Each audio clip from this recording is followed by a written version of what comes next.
Yogi. It was, I only do no-gi.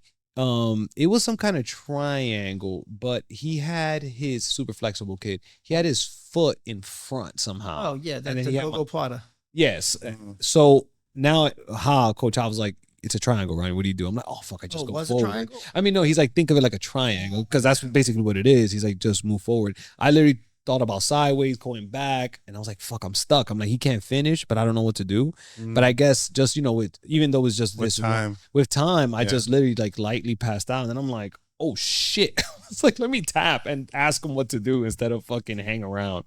But yeah, so the feedback loop was also, that was another thing too. So like, you don't know how you're doing, and then all of a sudden this shit just is compounding, and then all of a sudden it's like like didn't work, and I'm like, oh shit. Like, I thought I was doing my thing.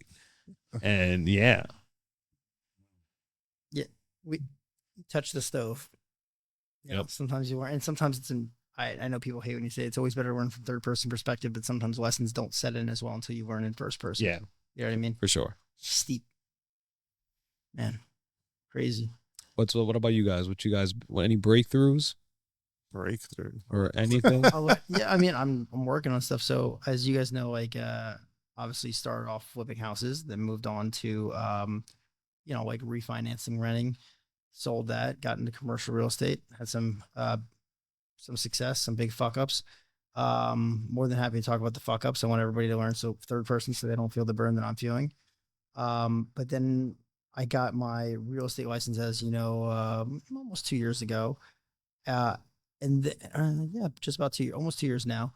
Didn't take it serious. I only got it for the tax reasons, like to be a real estate professional. The tax. I can appreciate that against my wife's income and everything else.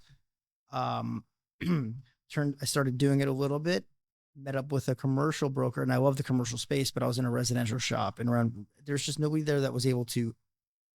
I was the expert, which is not that's get the fuck out of there. The fuck out. Like, I was a newbie, relatively speaking, and I knew more than they just didn't know. Like, I read all the books and everything else, and I had a commercial property, and I've helped people underwrite commercial properties, but dude, it was not the right atmosphere. So luckily, the guy who was the manager was like, Paul, you really got to meet this guy, Jamie Diorio, and he's brilliant, yada yada yada. Brought him in. He met me. I mean, this guy's like he's like top, in commercial real estate. It's saying a lot, but he's well within the top 1% of brokers. Nice. But all intelligence wise and just integrity wise and just the intangible quality wise, top 1%. Like, just phenomenal guy. But he was originally an engineer, structural engineer. Then he was I think he was a CM for a large company in New York, but he helped manage the Borgata Casino, the Trump Towers, like, big stuff for as an engineer. And the man, I think it was a CM. Anyway, long story short, life happens to him. He needs more autonomy, becomes a broker, finds his way. He's in it now for, I don't know, maybe 16, 17 years, has all the stripes, knows development, knows, retail, large multifamily, everything. Industrial space, whatever, you name it. And again, I had familiarity and maybe a little more than just familiarity. But after meeting with me, I guess he liked me or whatever. We talked for over an hour about business principles, what I thought, and underwriting and how I do it and everything else. And he was like, listen, I'm starting a team. I'd like you to join. Wasn't sure I wanted to go that route. I told him, my business comes first. I'm, buying properties, flipping, whatever it is, or trying to, do value adds and everything else. And as I started doing it, I just fell in love with the process. Like, it was so exciting. It was the knowledge curve was intense. Like, in the beginning, you always learn more than just a depreciating return, but you're still going up, up, up.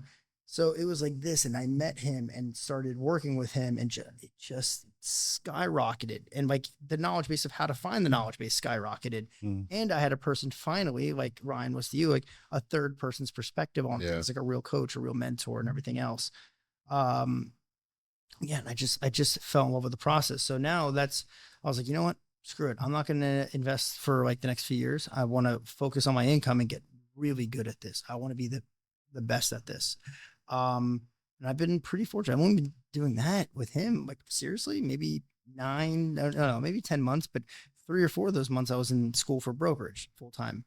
So not that long, and I'm lucky. I mean, right now I have a $20,250,000 listing. It's my first listing. I just closed on a warehouse. Pretty good sized warehouse in Linden, right off 1 and 9. Then what else?